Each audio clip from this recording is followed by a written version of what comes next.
Kalau kita bicara tentang perut tadi, kata kuncinya apa? Kata kuncinya ada pada perut. Maka kalau bicara perut, teman-teman sekalian, yang perlu Anda yang perlu Anda pikirkan adalah bagaimana Anda menyenangkan isi perutnya. Cara menyenangkan perut kita sebenarnya tidak lain tidak bukan dengan cara apa? Jadi mulai sekarang, saran saya sih, mulailah lebih sering laparnya daripada kenyangnya. Mulai sekarang. Terutama bagi Anda yang pertama, ada rules-nya sebenarnya. Rules pertamanya adalah Anda yang berat badan Anda di atas rata-rata, which is itu overweight atau obese. Yang pertama. Yang kedua, Anda yang punya banyak masalah kesehatan. Mark Twain katakan, dia katakan a little starvation, dia katakan sedikit lapar itu jauh lebih baik daripada obat manapun.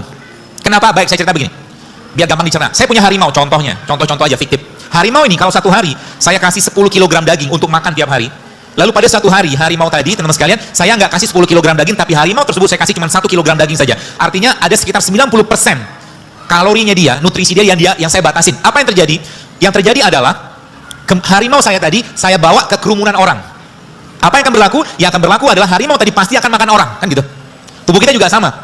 Nanti Anda akan mulai paham kenapa olahraga terbaik itu justru malah saat berpuasa. Saat perut Anda lapar, maka olahragalah. Kenapa? Karena tubuh kita, bahasa saya itu berubah menjadi singa lapar. Singa lapar, kalau singa lapar maka apa yang terjadi? Dia akan menguras atau dia akan mengambil bagian-bagian energi yang nggak kepake atau lebih gampang dipakai. Bagaimana polanya begini? Polanya begini. Ketika kita bicara tentang apa yang masuk dalam tubuh kita, teman sekalian, maka kalau Anda makan nasi itu isinya apa sih? Karbohidrat. Karbohidrat, glukosa. Kalau nggak kepake, maka dia akan dimasukkan atau diubah menjadi namanya glikogen. Oke, diubah menjadi glikogen. Kalau glikogen yang nggak kepake, maka dia akan diubah menjadi lemak. Jadi kalau Anda makan, ada orang tanya, dokter saya kan nggak makan lemak, benar, tapi Anda makan nasi kan? Karena nasi yang dimakan berubah jadi lemak. Jelas ya? Nah, si lemaknya ini disimpan di mana? Disimpan di liver. Maka kita mengenal dengan istilah fatty liver. Oke? Nah, ini yang si glikogennya ini disimpan di jaringan. Kalau Anda, saya mengistilahkan ini sebagai freezer sama kulkas.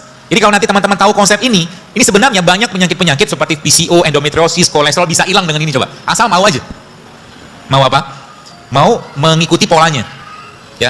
Nah, jadi kalau kita bicara tentang kulkas atau freezer atau chiller, kalau ibu-ibu atau bapak-bapak nyimpan makanan, lebih gampang di defrost. Defrost itu dihilangkan bekunya tadi, produk makanan yang ada di freezer atau yang di kulkas. Kan yang di freezer lebih susah yang di freezer. Jadi freezer itu udah beku banget. Kita butuh berapa lama, berapa banyak atau berapa waktu untuk mendefrost. Nah, tubuh kita juga sama. Jadi ketika seandainya Anda punya penyakit, ini keywordnya ya, Anda punya penyakit yang tidak hilang-hilang juga dengan herbal, dengan apapun obatnya, maka kata kuncinya apa? Lamain puasanya.